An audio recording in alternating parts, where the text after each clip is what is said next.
We've got more action here on Moonduck TV 2. Hello. Welcome back, ladies and gentlemen. How are you all doing? Hopefully good, because All guess of what? Our South American fans. Do you guys think we should really catch up to BTS and start a South American Moonduck ES Espanol? Here's what's going to happen. I'll learn Spanish and Portuguese. You could do it. Maybe that's what we need to do. We'll get Moonduck Portuguese, Brazilian casters. I'll do it. We'll find the only casters in Brazil that aren't biased for Brazilian teams. Good luck. I mean, I'm sure they exist. yeah, probably. Well, what do we got here? Sand King? Okay. We've talked a lot about Sand King, Mont. It's the same opening. You just switch the teams. You know, SG will go for the Rubik this time instead of Infamous. Infamous will go for the Sand King. Yep. And I guess I keep saying Sand King is this safe opener because he's a flex pick, but Rubik is almost as safe. You're revealing that you have a support. You don't necessarily know if he's 4 or 5, but you're right. It is more of the same. These teams following the line. They're toeing the line, But baby. Infamous are the one to try the silencer now. Cat didn't have a great game. And again, it was a lot of, I mean, you're not supposed to get the most farm on like a 5-position silencer, you know, but his globals weren't bad. And it just felt like besides global, he didn't have perhaps the impact that he wanted. Yeah. In the early game especially. Well, that's the thing. That's why I feel like Silencer, it deters some picks, and obviously heroes with channeling ultimates are kind of off the table, or at least they lose a lot of curb appeal. But Silencer can be a hard hero to execute with. When you pick him this early, there's certain heroes you know that can just sort of pick on him. I think LC is a great example. He's got a lot of debuffs. You use press the attack, boom, you're feeling okay. Yep. LC is a great lane dominator, can still put a lot of pressure on, and it's an off laner that Silencer can't super effectively zone. The Glaives of Wisdom hurt, but LC more equipped to deal with it than a lot of other heroes. She's just a great laner, honestly. Yeah. Just so strong. But you're right, press the attack very good against the silencer. And also the silencer is not, in a good position. He gets playing dueled on, and then he's dead, and that's the end of that. Very easy to bring down. So should be good. Infamous will ban out the Terrorblade, knowing that SG would probably want to run it again for more tower push. Might be an indication. I was thinking, is there a way that either of them pick this frickin' Treant? No, hopefully there's no Treant, because I don't want to watch that hero again. My God, you're speaking heresy. I don't know. The Treant won that last game, right? So it's hard to watch that or witness that and then be like, oh, Treant, what a garbage hero. Yeah, but I don't know if it was necessarily the Treant's reasoning. It wasn't him for just... He did have a couple clutch plays, though. Let's give some credit, right? There were some big overgrowths. He went for the Blink Dagger. He was going to get an Aghanims if that game ended up going on. Right. He probably did get it, but it wasn't really super impactful. Either way, it's a useful hero, and it did delay a lot of pushes. But I think in general, that hero it's a good 4th or 5th pick. Let's put it that way. If there's no way that you think they're going to pick DK, or they're not going to pick any other kind of crazy pushing heroes, even like a Lycan or something like that, then you can get away with the tree, and he can be pretty effective. Yep. And that was a funky try-on-try. Like, how often do we see a tri-lane-on-tri-lane situation where both sides have 2 melee heroes? I feel like that's a fairly rare circumstance. It's unusual for sure.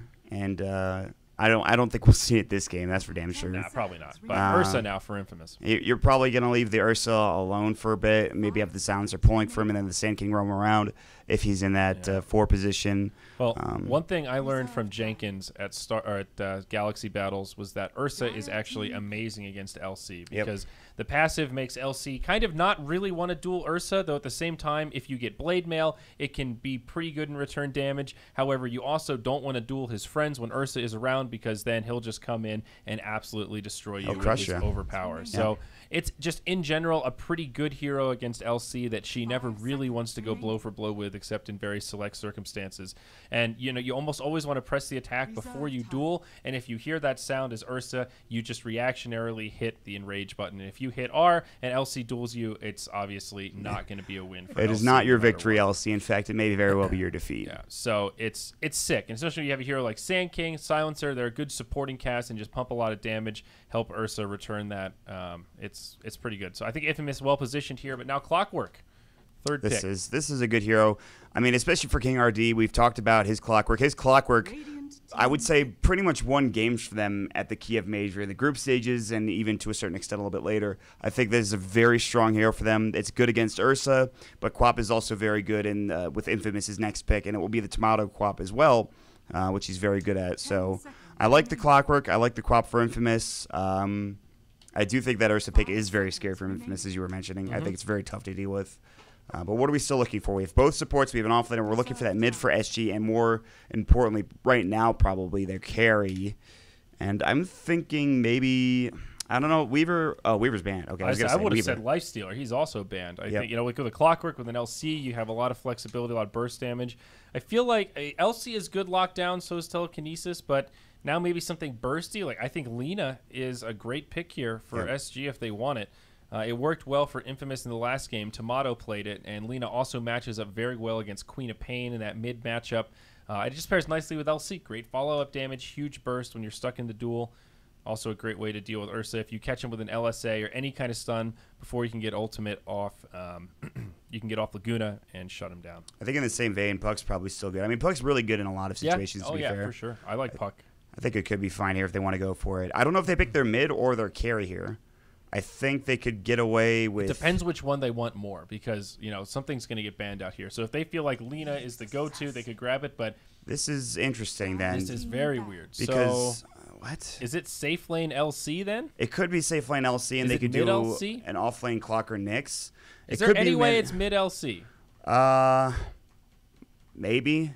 Because I feel like... Oh, God, I don't know. Like, who's a better 3, Clock or Nyx in this situation? Against the Ursa, if he's playing up against the Ursa. I think the Nyx. Because you have Spike Carapace, I guess. Because doesn't Clockwork get zoned out pretty hard in this kind of a scenario? Yeah, but I guess so does Nyx, I guess. But I liked LC. It can't be LC offlane, right? Because it has to be... Unless they do some weird Nyx assassin one position shenanigans, they give like maybe... Mid-Nyx? Maybe they do like... Mid-Nyx? It could be that too. Trent, what the hell's going on? I don't know what this draft is. How are they going to lane this shit? Is this a mistake? They've got 3 offlaners on SG. They just 4th picked a Nyx assassin. What do we got, buddy? I don't even know. We're calling in the expert. Yeah, we sure are. Tell me, Trent. It's either safe lane LC or like mid Nyx. What if they do aggressive tri lane LC Clockwork Rubik and then Nyx is safe lane solo and then they pick a mid? Maybe. Okay. Actually, Mod, I kind of like that. That could be. We saw double melee tri lane from both teams in game 1, so seeing it from one of the teams here again could be possible. And actually, Infamous has lined up for that as well. Sand King, Ursa, Silencer. That could be their safe lane try. This is so weird. If they go aggro. But is that really a great try? Like aggro tri lane, Rubik, Clockwork Rubik, LC. That not great. I don't. Not great. I don't think that's amazing. And now they banned the Bloodseeker. Like if SG 5th picked Bloodseeker here, I'd be just like, what in the world? I would have lost my marbles. And the thing is, Trent doesn't know either. And that's how you know, man. When Trent doesn't know about a draft, you don't know what the hell's going on. And I looked in the chat. They didn't say anything, so it clearly isn't a mistake as far as I could tell. So I don't know what the frick is going on. But it should be interesting, whatever it is.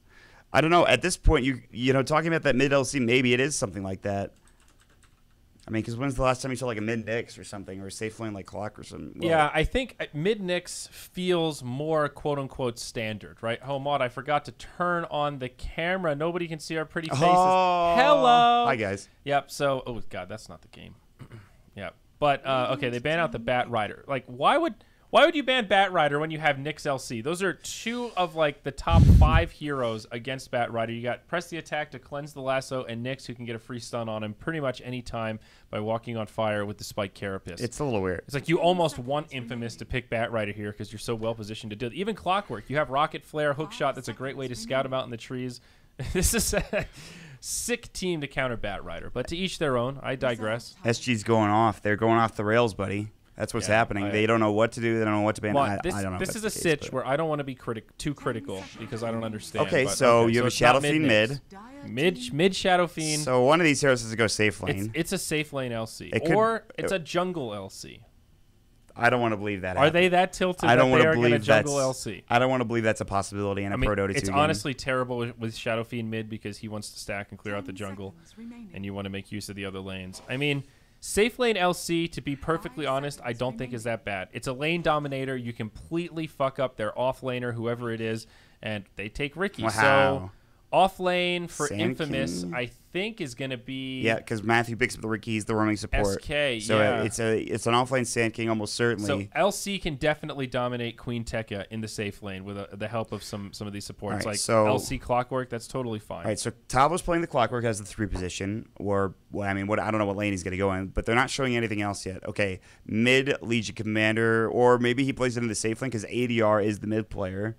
And then do they do the Shadow Fiend safe lane? I don't know what the hell. They could do the Shadow Fiend safe lane. They're going to do mid LC, safe lane Shadow Fiend. It has happened. And off lane Clockwork. You can't mid. I think you can't mid the Nyx versus the Queen.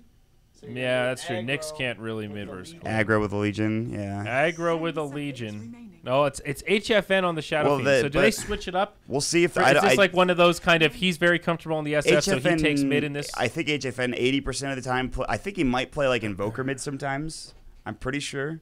So maybe they do switch it up. I could see it being the case. Okay. Guys, this is great. Look at this camera shot. We're in this little tiny room here in the back of the production house. Over here, and we're all wearing red. I love it, guys. We're all wearing red. I feel like we really are just. It's like a flashback in time. This is like 3 years ago, Dota casting. Just two dudes into a little mixer with a little with a dude webcam in the back watching, just creeping, creeping on him. Yeah. This is Trent's basement. He's like, hey guys, what's I'm watching on Dota TV right now. Is that a Matthew Ricky? It is. It sure is a Matthew Ricky. It is a Matthew Ricky, indeed. The Matthew Ricky and the Matthew Ricky. Are you going to keep the camera on? No, I'm going to turn it off. Don't forget to turn it off the camera. Guys, Super Benjaz is going to do it. Let's see. Has anything changed in the compendiums? Has anyone bought levels since the last game? I don't think so. I thought Excel might want to go toe-to-toe with, what's-his-face, King RD, and buy it, but I guess not. So look at this great setup, Mon. All right, let me get involved in these. Oh yeah, you don't have a compendium. All right, so total number of trees destroyed by 30 minutes. So they don't. There's not too much in the way of tree destroyers. Like Rubik, I think it's probably going to be 175 to 300. Player who places the most observer wards by 15 minutes. Oof. You think Rubik maybe? Cat? I would say Cat probably. Yeah. I'm in. Yep. Player with the least deaths. That's a tough one. Probably. If you think, it depends really who you think is going to win. I think 40R, honestly. Or HFN. 40R or HFN or Super Benjaz. I think Infamous is going to win. Oh, yeah. Yeah, no. Super Benjaz. I could put Tomato. Tomato, yes. Although Benjaz is possible. Will a tower be denied? Yes. What?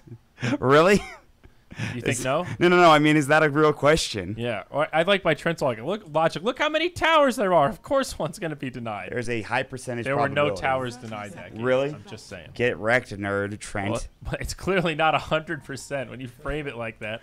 Look, there's 30 towers, of course. It's going to happen. It's got to. Actually, how many towers are there for real? So there's 3 tier 1s, 3 tier 2s, or 6 tier 1s, 6 tier 2s. 18, and then plus 4 is 22. I think there's 22 towers. 22, got it. All right. 30. That sounds correct. Hey, look, HFN's dancing. How come you can't hear it anymore? Did they get rid of the drums? I don't know. I will make the sound for them if they can't hear it. By the way, they did deny the Clockwork Cogs, as you would expect with a Shadow Fiend. He's up to 12 Necromastery stacks. Yeah, we didn't even talk about that cheese shit. Which makes it a lot harder for Tomato. I do hear it. I forgot. I'm listening to your sounds, so you just weren't close enough to it. Oh, really? That's interesting. You can still taunt. Buddy. Yeah, these headphones are plugged into your computer. FYI, pal. But why? Yes, but why? But aren't those headphones? Do they work? No. Okay. I saw that. I'm like, I don't know if those headphones work. That's just our microphones, and it's not interesting to listen to. So we'll see how these lanes shape up. Right now, we're going to have a dual lane mid. And then, as you mentioned, 40R should have a pretty good time against King Tekka, even though he's got Caustic.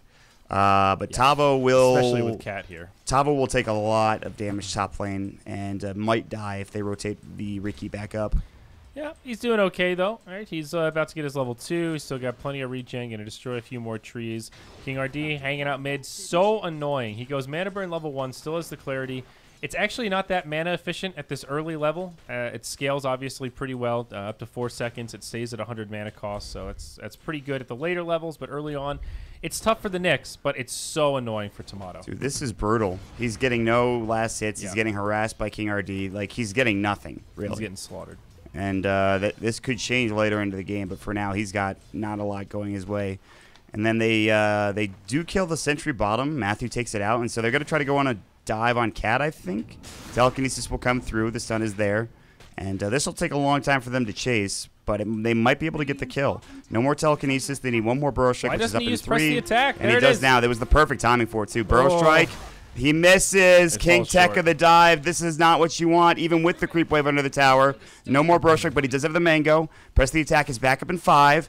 The Caustic Fountain is not enough. He man goes up. Telekinesis is there. Will it save his life? That's a great telekinesis, but Matthew is still on the chase. It's not enough damage. He's solo. Dude. Press the attack. Oh my the God. fairy fire. The burrow strike. Who got it? Who got it first? They got Matthew first, and then they got Cat at the end of it. So much chasing potential, and then they trade.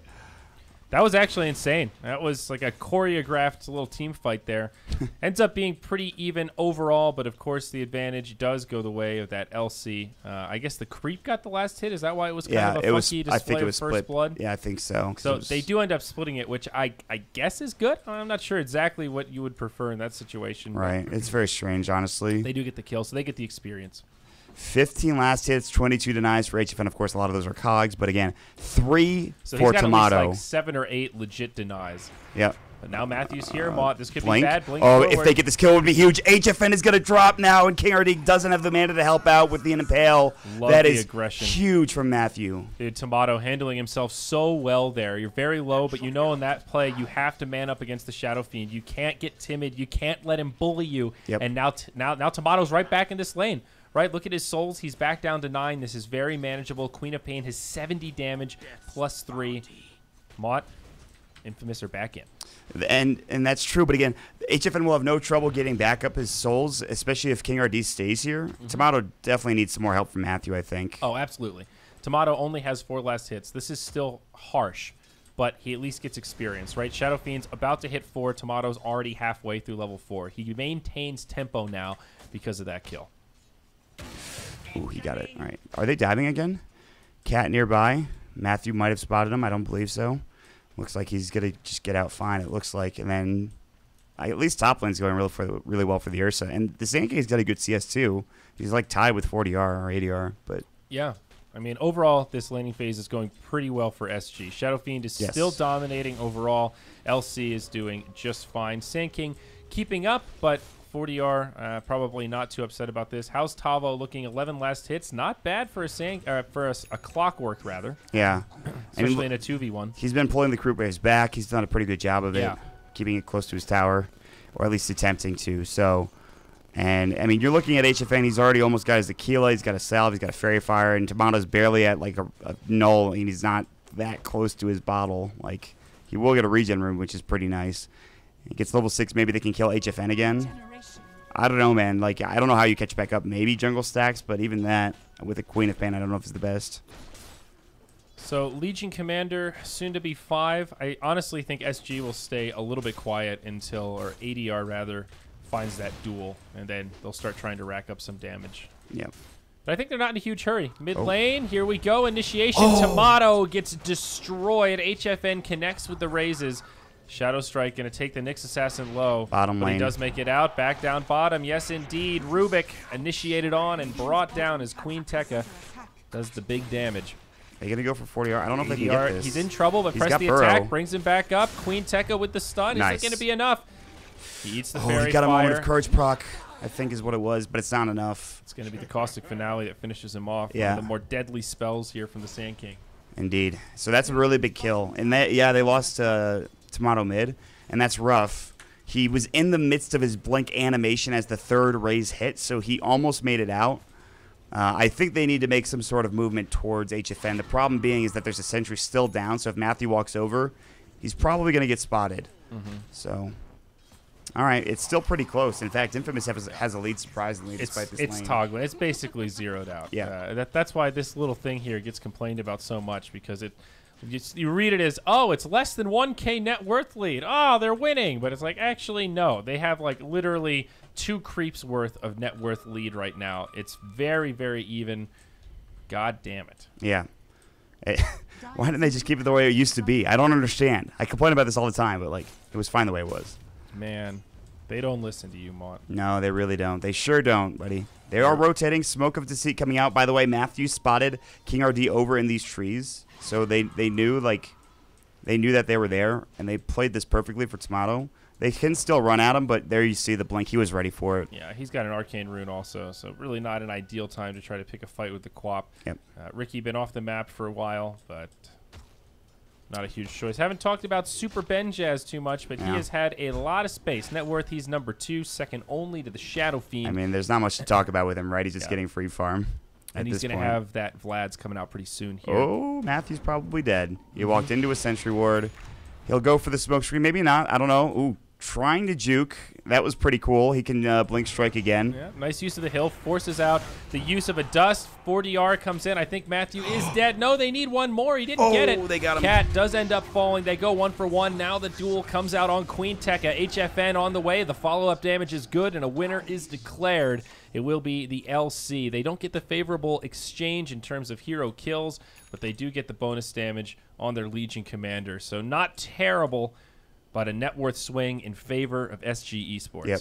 Nice little play there. It's just the sentries. You need to have them down. They do, and that's just an easy kill. Well, actually, it was a little bit harder than they needed to be. Now top lane, Earthshock to come through. They have the smoke screen as well, overpower, and Beautiful the enrage. Silence, dude. Yeah, that was very nice from Matthew. Caught him right on the edge. Nowhere to go. No way you could cog out of it. Really nice.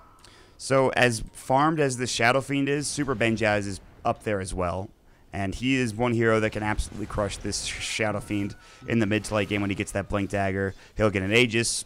I would assume they're going to try to get Roche at some point after he has this Morbid Mass to fly out. So Super Benjaz is doing fantastic. Tomato's starting to get some room to catch back up. But as you can see, he's below his Sand King, which is pretty rough. Super Benjaz, dude. What's next?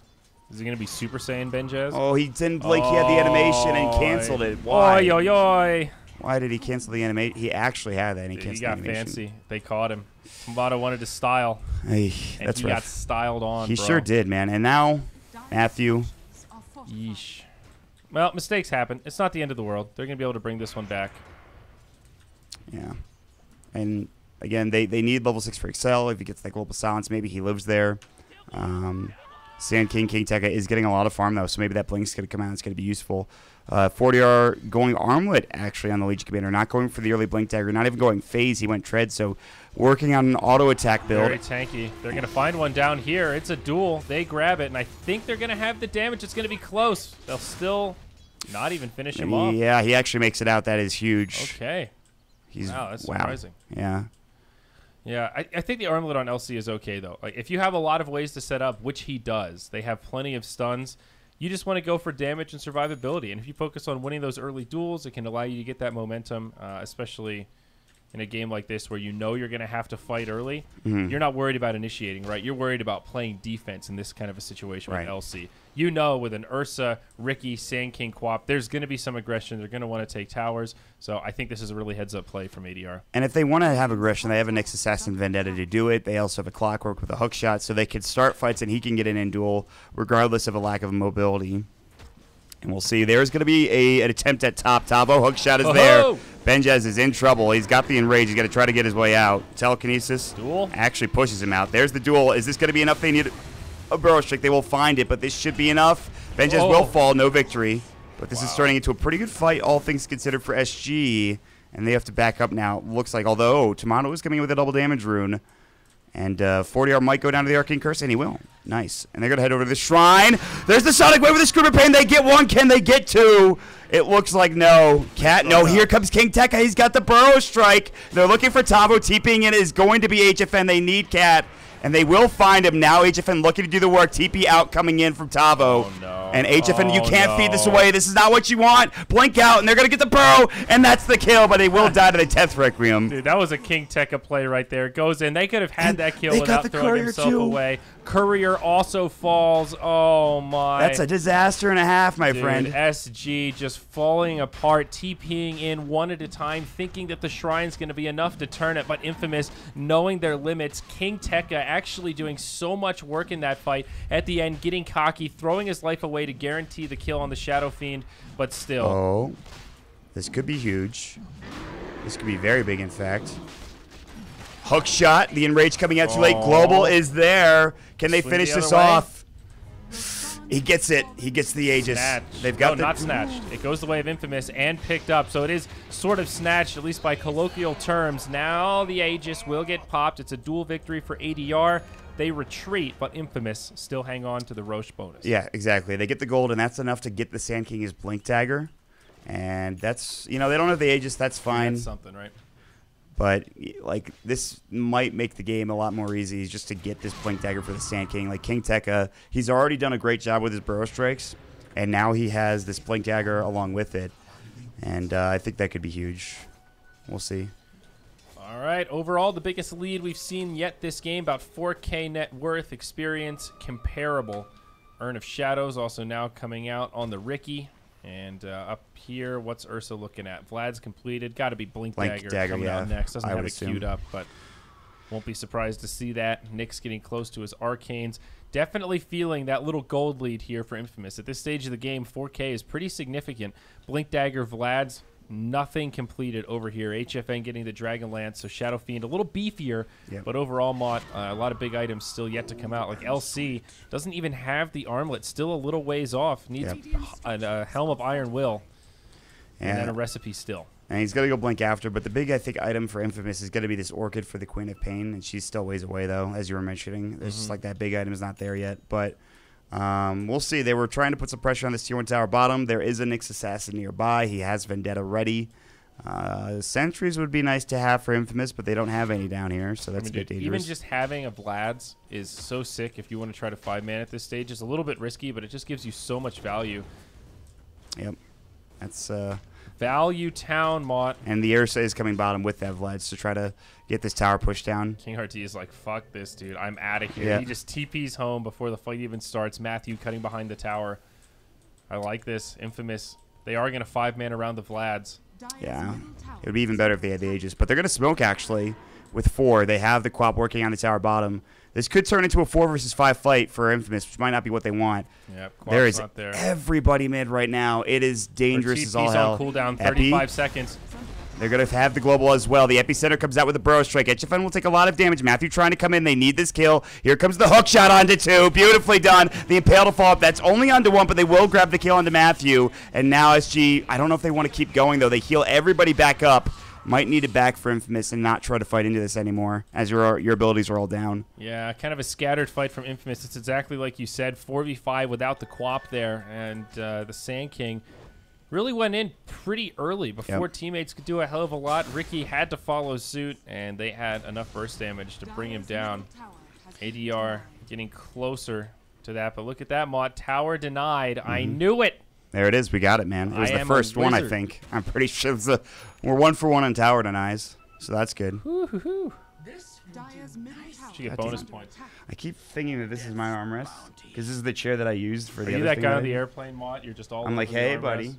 I hope you don't mind. I actually kind of go in. I've taken an unfair, aggressive stance towards armrest. You gotta assert your dominance on an airplane early. You got it. You're around strangers. It's a dog-eat-dog world out there. You can't let people walk all over you. Here we go, Matthew. Speak of the devil. Good jump He's out. He's getting trunced on, but he will be able to blink strike away. Now Excel left behind, but HFN hook shot from Tavo from downtown. Nice. Excel falls.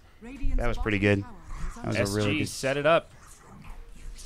All right, well, the Tomato just get the Tier 1 tower down bottom, so it's kind of a slight trade, but it will be in favor of SG. They get something. I mean, they'll go tower for tower, but at least Infamous gets something. It opens up the map a bit more on both sides of the coin. I think in general, Infamous is okay with that trade because they want to be a little more aggressive. They have the visual advantage from the Ricky. He can get wards down deep in enemy territory. Looks like he's going to do that right now. And she blows. That is going to be Infamous looking to hunt. Yeah, I mean, especially with that item coming out now, the Blink Dagger for Benjaz is done. It just flew out. There is the armlet up for Tavo, so he has a bit more survivability and damage. I think the hero they would like to get, obviously, is HFN. But they might get capped. There is a sentry nearby, and that's a Blink Burrow and a dead hero almost assuredly. Well, that's what we call a classic 3-on-1 showdown.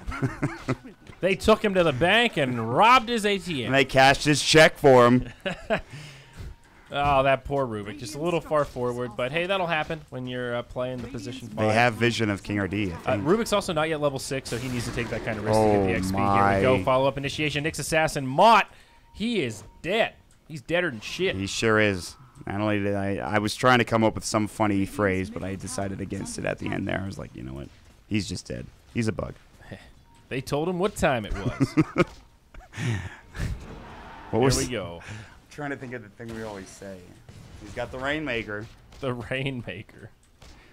I just say it randomly. I don't even know what the Rainmaker is or what. There needs to be an item that is the Rainmaker. We like some specific play, you know, like if Quap gets the ult off with a vac wall and then a Requiem, like, it's the Rainmaker. So just pretty much any big team fight. Yeah, any Wombo.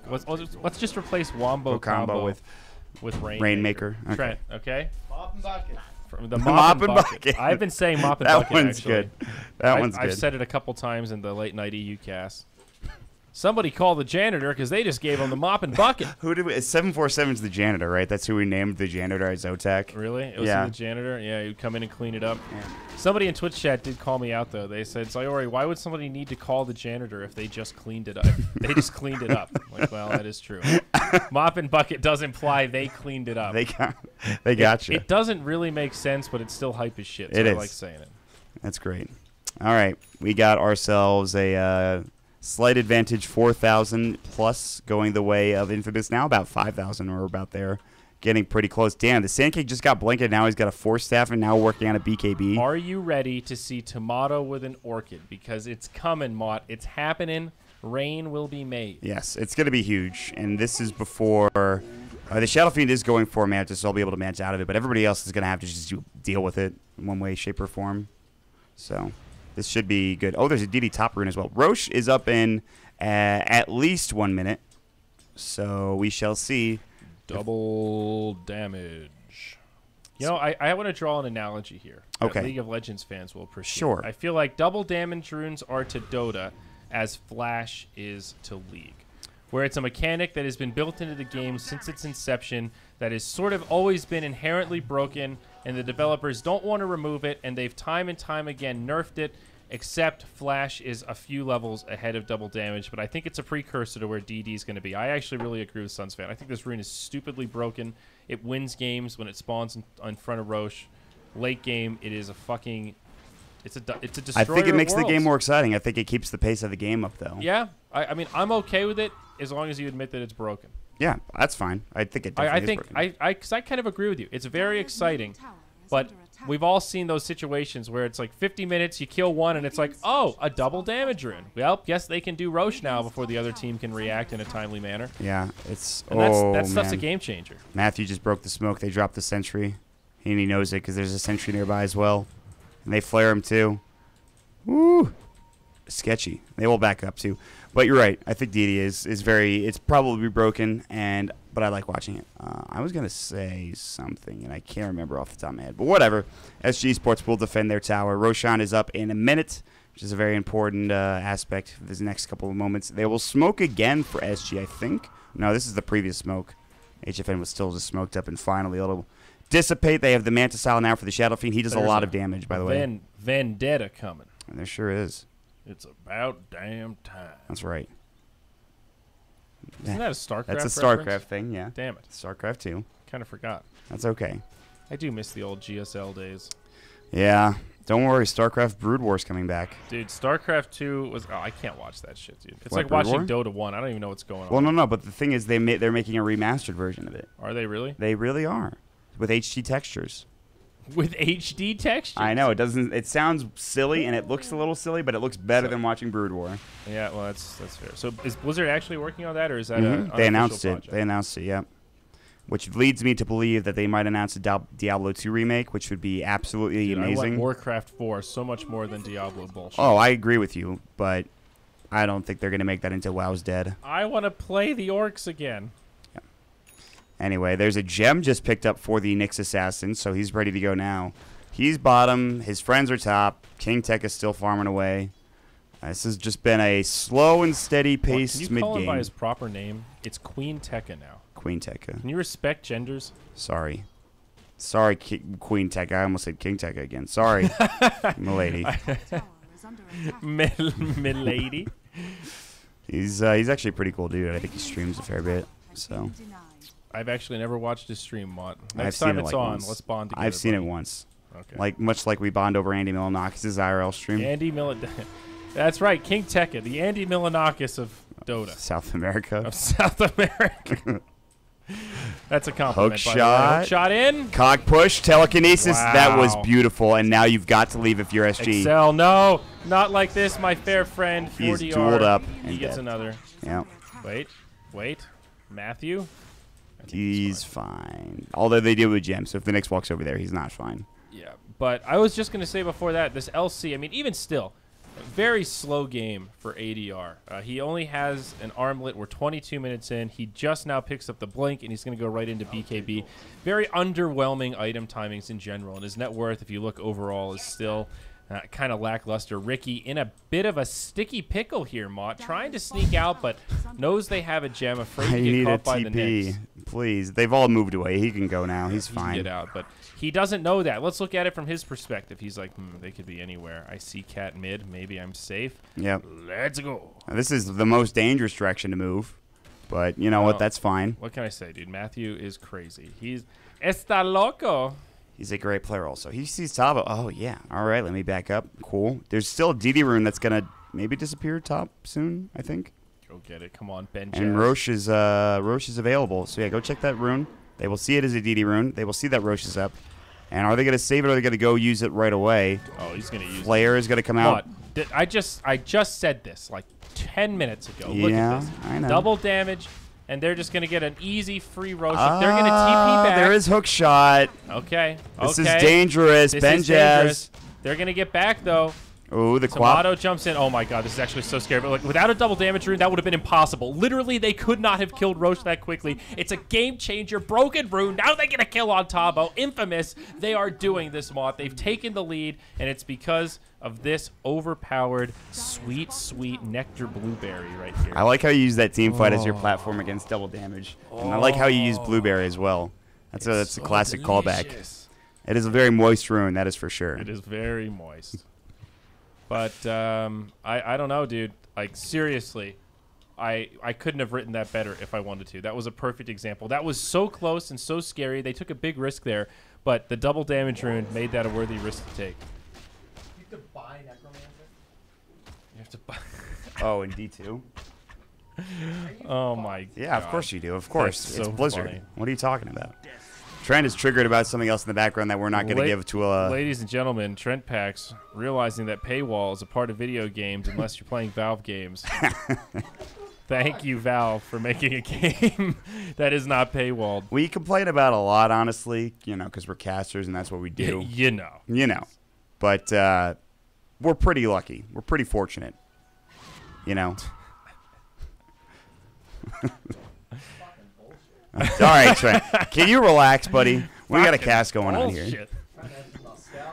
Okay. Oh my God. Yeah, great. Well, how do you feel? Let's get political here while we have a moment of downtime. How do you feel about the name fucking A? I like it. Do you think that's appropriate? You think if they make it to the grand finals of TI and you're casting on ESPN, what are the casters going to say? Oh, that's FNA right there. Honestly, you sound so stupid. That's almost worse. It sounds like you're trying to say you're effing in his A. I like you're implying butt fucking or something. It's terrible. If it's on live TV, I would still say it anyways. Fucking A. Honestly, like if you say it with that stupid accent, like it's fucking A. What if he changed it to FOKKEN, like the Fucking? South Africans say it? Like, oh, fucking Fucking A, A? mate. Like What about Dion freaking Flynn. A?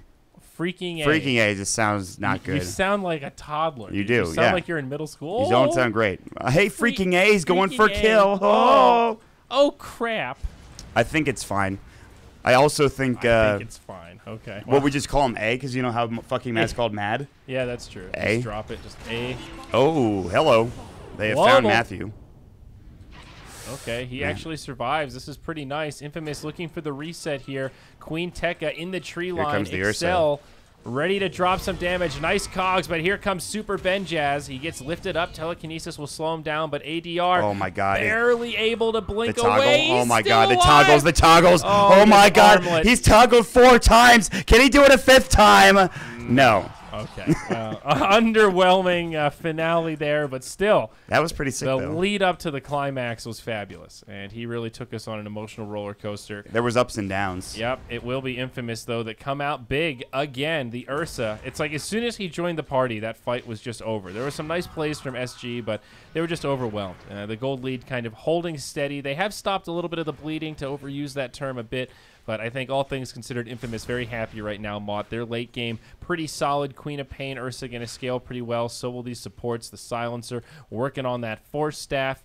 And LC still very far behind me. Look at ADR's farm right now. He's below the offlaner. 7,500 net worth. Shadow Fiend is soaking up a lot of the farm. He is number 1 by a good bit, but LC just feels so wimpy. Where's the Blade Mail mod? It's 27 minutes. Honestly, like the Clockwork has had, I think, a bigger impact in this game just based on his hook shots. There's been a couple of duels, and that's great, but it comes down to the draft again, and like the Legion and the Clockwork and the Nyx, and well, the Nyx is good, but like it's just such a weird draft.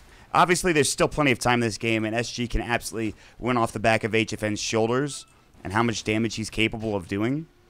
Oh, that's not good. We're getting up there, man. There's a lot of viewers watching now. Yes, look at all these South American Dota fans. There's a few viewers, I should say. 750. I'll take it. The viewers that aren't watching the Portuguese or Spanish channels. So. It's true.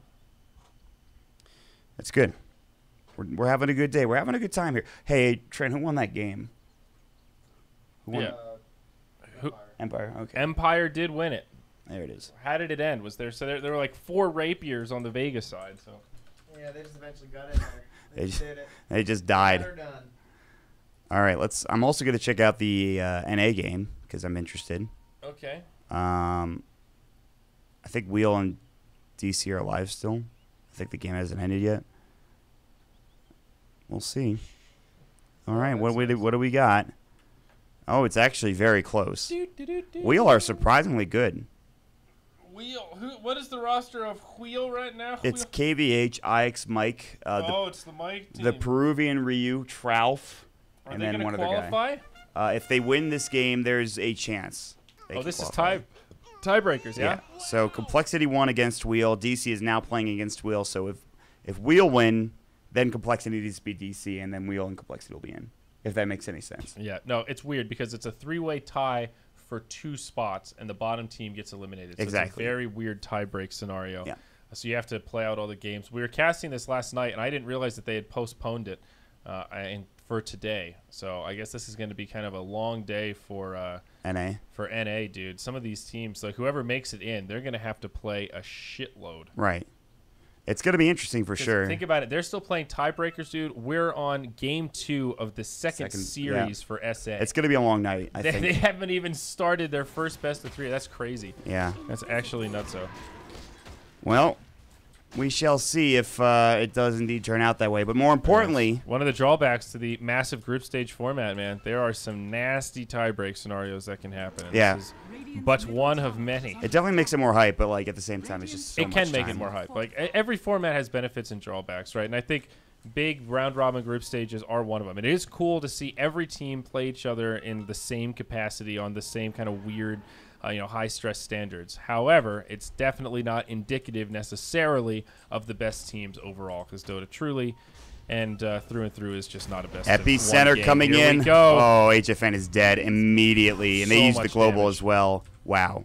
Dude, he just got eviscerated. He does have a buyback here. BKB on Queen Tekka going to be popped and debuted in this fight. Super Benjaz, remember, he does have the Aegis, now has a Basher and Desolator. It's going to get reclaimed, so say goodbye to the Aegis, but they do have a lot of sieging power now with that minus armor of the Deso. And it just, he needs a BKB on this SF, and I don't think it would have saved him anyway. They need like a force to keep him alive or a hook shot counter initiation or something to stop him from just getting blown up like that until he gets the BKB. But let's take a look at items here. He's itemized relatively defensively, Hurricane Pike and Manta style. Yep. But it's just not enough, Maudie.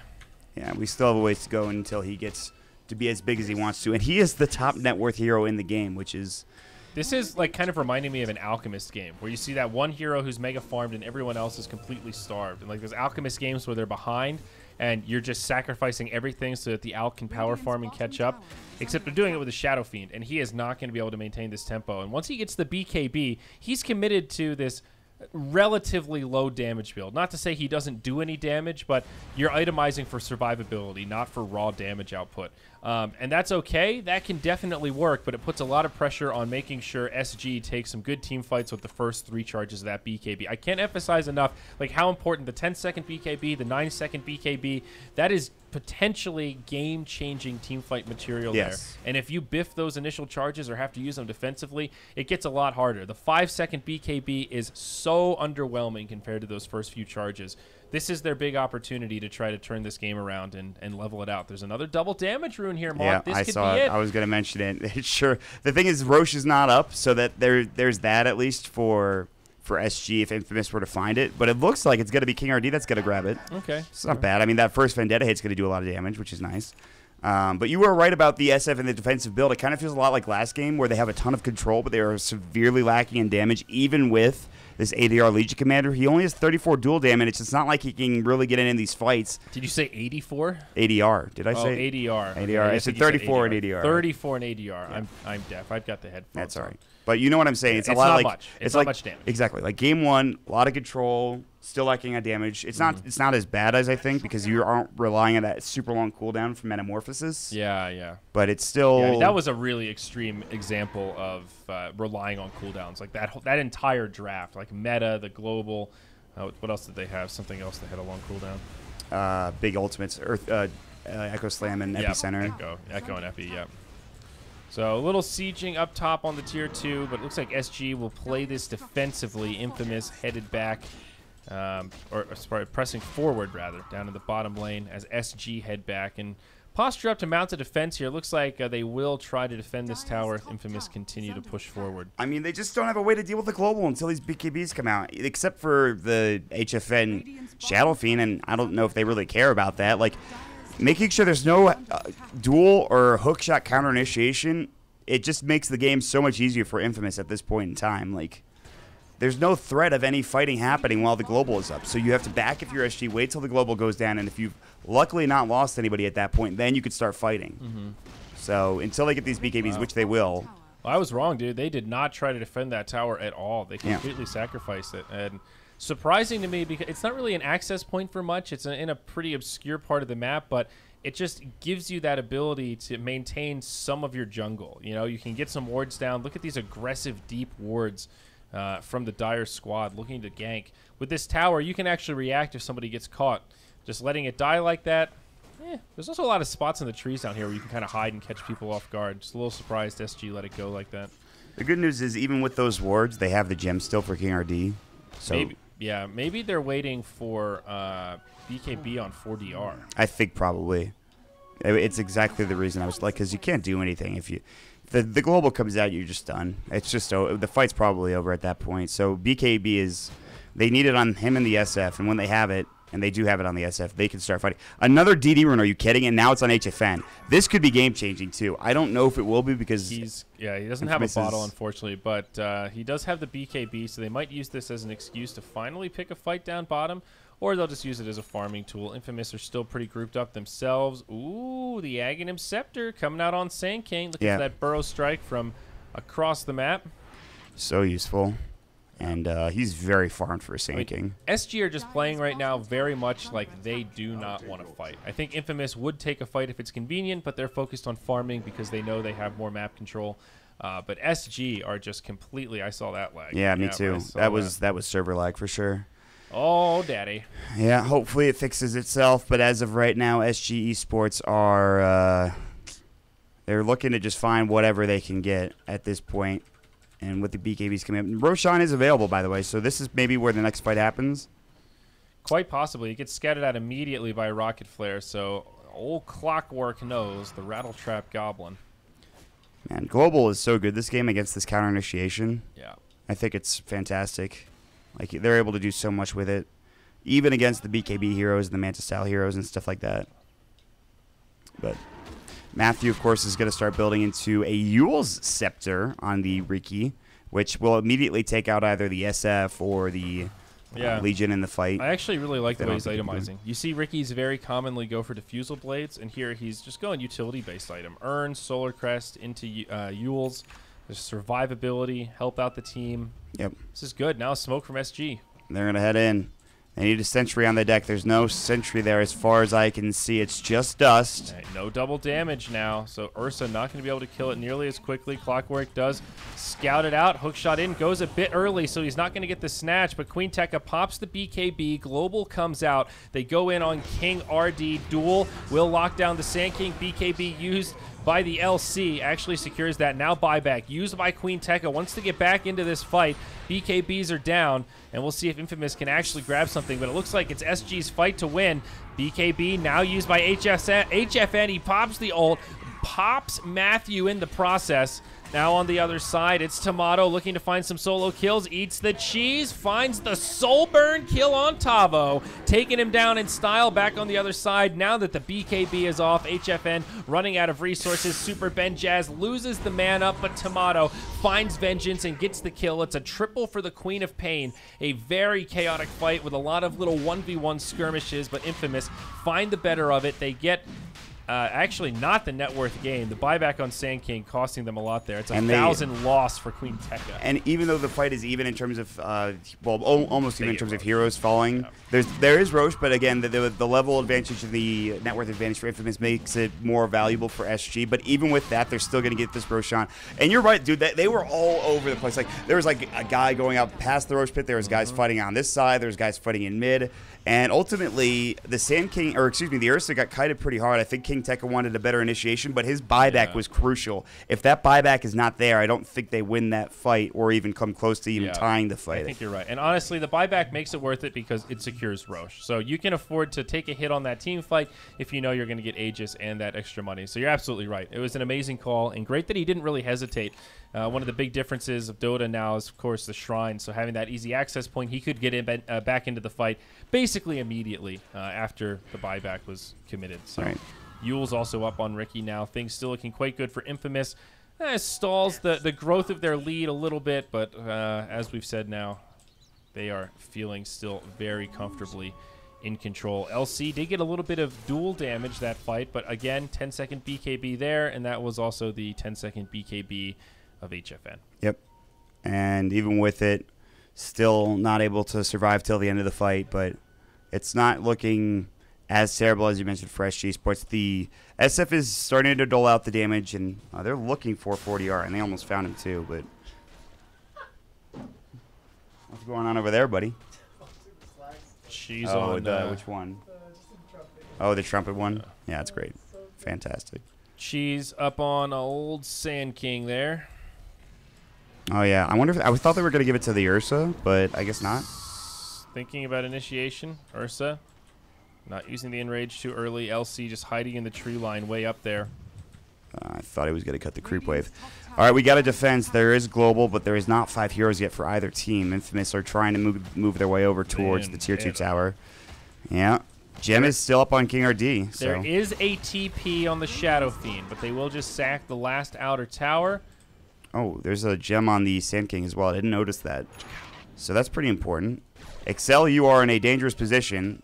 It's good that you placed that ward down, but get the hell out of it. Oh, see? Exactly. Exactly, Excel. Don't get hit by a hook shot. The hook shot missed it, Marty. Yeah, so that's... oh, good. Tavo has a Yule Scepter. So that's way to deal with the global silence, come down, and then initiate. I mean, I guess you're still, you know, like up in the air for half a second longer, but whatever. Nope, it's good though. It's definitely the right idea. You know, again, itemized defensively. You've also got the blade mail, so now he can hook shot, he can return some damage, and then if they turn on him once the blade mail's done, you've got a reset, or you can use it to isolate somebody if you find the initiation. So Ursa also with the BKB, definitely a useful item this game. He'll just move into more lockdown and grab the Abyssal coming out next. That's just a recipe and a Vanguard away, and not too far off. They picked up the the Aghanim Scepter, by the way, for King Tekka. It's flying out now. Oh, boy. Which is probably when they make the fight happen. This is a real game changer. I guess he's going to have to backpack the cheese. The cheese, yeah. This just makes Sand King such a threat from so far away, and especially with the Blink Force staff. He can be 2 screens away and just Blink Force Burrow Strike and catch you like over here. You know, jump across the river, and it just becomes this threat that always jumps out of fog, it feels like. And it's a very scary hero to play around. It can get in your head. It's, you can win the mental game. And it almost feels like global. Like, it's such a large initiation range because of not just playing with the 4s you mentioned. So Shiva's on Tomato. All right, it looks like Infamous have made the decision that they have Aegis and Cheese, that it is time now to head over to, I guess, the jungle. I thought they were going to push the tier 3 tower for them. It looks like they still will. They have the Ursa with the Desolator, so this thing could fall pretty quickly. Yep. And we'll see if that's the case. I think they really just want a tier 3 so that they can open up shrines. Yeah, exactly. Get that map really control. What this is about. Trade Honestly, Aegis for tier 3. The biggest thing they could get at this point, besides like a full team wipe and everything, is like killing KRD, getting that gem back. Because getting that gem means they have more map control, and they could just start choking out SG for moving around the map like the way they want to. Vision like that, very important in this game. Ricky on one side, Nyx on the other, so gems just inherently more valuable. Yeah. It's always going to be this tug of war who actually has the control of the gems. Shadow Fiend, amazing at creep clear, of course. So good at this sort of high ground defense, and this is why Infamous is forced to take a more defensive posture. They'll clear out the enemy jungle as they retreat, and then head back to farming. You can see them circle their side of the map like, gang, let's just farm through this. No reason to take unnecessary risk. If ADR catches one of us, we're just feeding away extra damage. Now SG, they'll take the aggressive move as they smoke up. They know that they've probably split up to move and farm, and SG realize if they get one kill, that could lead into a whole lot of map control. Butterfly picked up for HFN. That is a huge item. King Tekka might be spotted. He's going to try to get out. They cannot afford to lose this gem, and it looks like he will BKB in time to burrow away. You've got a much longer burrow range. Why burrow there? Oh, no. And he gets caught. And that's the gem down. That's huge. That was a pretty big misplay. He just clicked it short. Yeah, he really did. Aghanims. Yeah, that was. It wasn't like backpacked and on cooldown or something, was it? That was just. No, I think he was trying. Maybe he was trying to because he was here. He goes to the low ground and then he tries to go to the high ground and maybe tries to juke back down to the low ground or something. Okay, I see. That might be what he was attempting. That is tough, right? They use a lot of ultimates there. That's like a stun from the Nyx, hook shot. He just bought that Axe too. He has no buyback. This is a 4 versus 5. SG have been down the entire game. Is there any way that they could just take this tier 3 and rack potentially? So ridiculous. What an unpredictable smoke from the mid lane to set this whole thing up. Infamous, I think they can still hold on here, right? They've got Tomato with a BKB Lincolns. That's a 10-second BKB for him. So this is still not really an easy push for SG. We were just patting HFN on the back for his creep clearing ability, but Infamous able to do kind of the same. Now Butterfly up, Force Staff, that'll put the hook shot off Mark, but Ricky, he gets caught, he gets it off 20 HP, he gets off the ultimate, he stays alive. Now the Yule Scepter buys him a little bit more time. Tavo goes down, Cat as well. The Ricky will live through this duel. That's not the target you want, except maybe it is. They've got the damage. The winner goes out to 4DR at the last second. Now Tomato, he eats the cheese after manning up. Shadow Fiend, the lone survivor. Infamous making the hold they needed. Excel might actually go down here. Force Staff away. It's Tomato. He's back in the fight. They've got the Yule Scepter, and Shadow Fiend is destined to fall. It's hard because of the Butterfly, but he loses the evasion. The ultra kill for Tomato is secured, and the high ground is defended. Courier. It got the gem back. Picks up the Can gem, he find it? Tomato's about to walk up. He can see it. He blinks the wrong way. Oh, no. They uked him. That Dusky the Husky. He's so elusive. Did he not see it? No, he thinks it's already gone. Beat him. No. Or he's going straight down mid as well. They're going to try to force buybacks also. That's another thing he's trying to do. I think he's not as concerned about the courier right now. He doesn't give a shit about the courier. They want to go in here. Backdoor protection's broken. They've got a range creep here, Mott. That's enough. And they have another creep wave coming in now. The Sand King also alive. They have the Silencer coming back up as well. Ricky, they're both running down mid. No Ursa for 20 seconds. They'll buy back on the Legion. That's all they really need to feel confident for Infamous to back up. They might stay around for now. Financial damage, dude. They're just trying to get more map control, but still, they lost the gems. No, they did. Okay, they've got 2 gems. Yeah. There's one on the side of King RD, so it's still not bad for Infamous. Yeah, you're right. They're pretty happy with that. Yeah, that's the only way that goes any better is if they get the kill and then the gem that was on the courier, but they just couldn't find it in time. You saw Tomato was desperately looking for it. King Tekka, you cannot afford to die again. He's got BKB. They need the duel. The hook shot is there, and there it is. Death again, and still no buyback.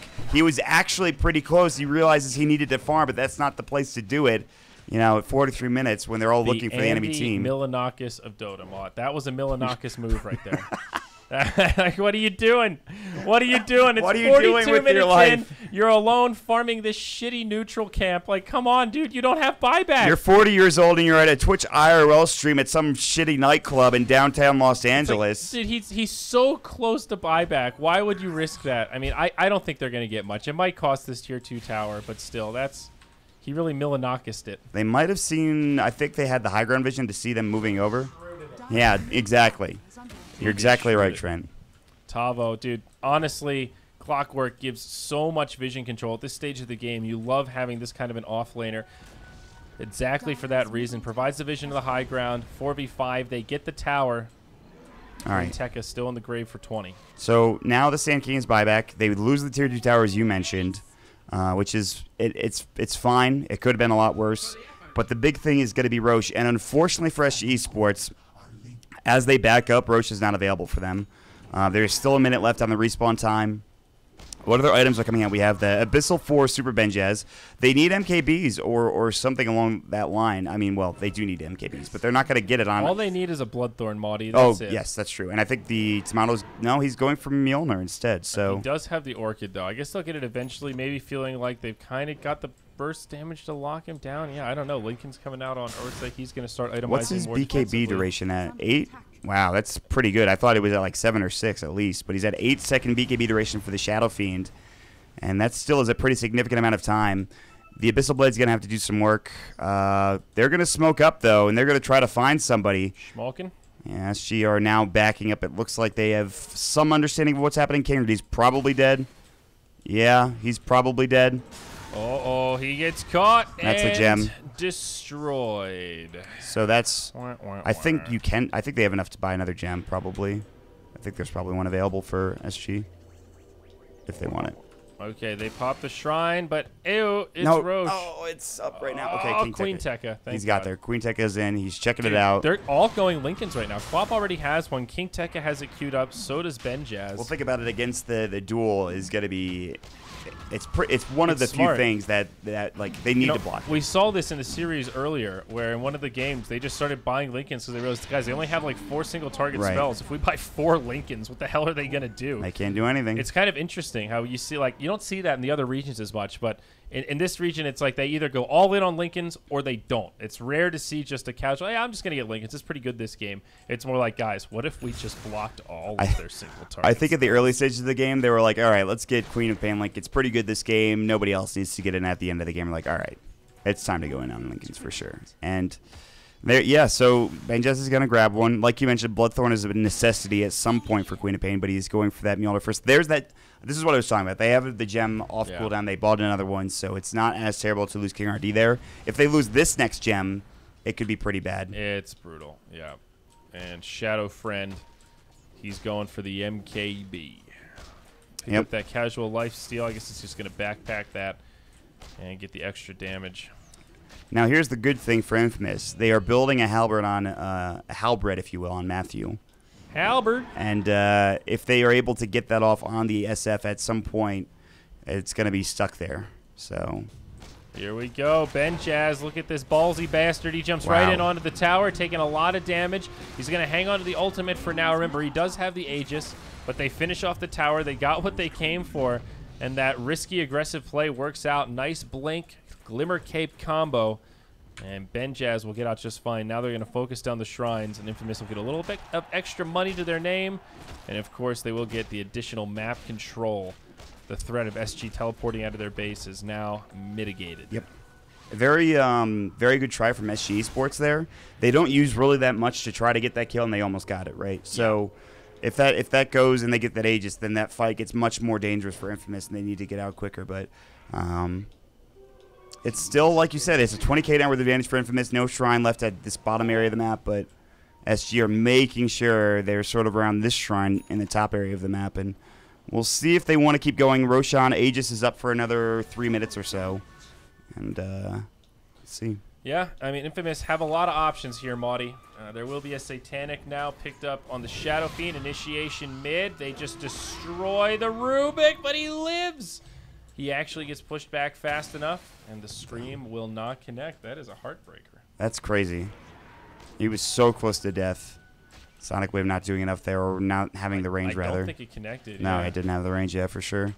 All right. But that's the other shrine down, so now over 20,000 is the favor of Team Infamous. That lead, though, as this game goes on, will start to feel less and less significant. SG definitely still have some options. No MKB, no Bloodthorn. Oh, they know the Quap is top. They're going to try to fight this here for Infamous. Looking for the duel. Can they find Matthew?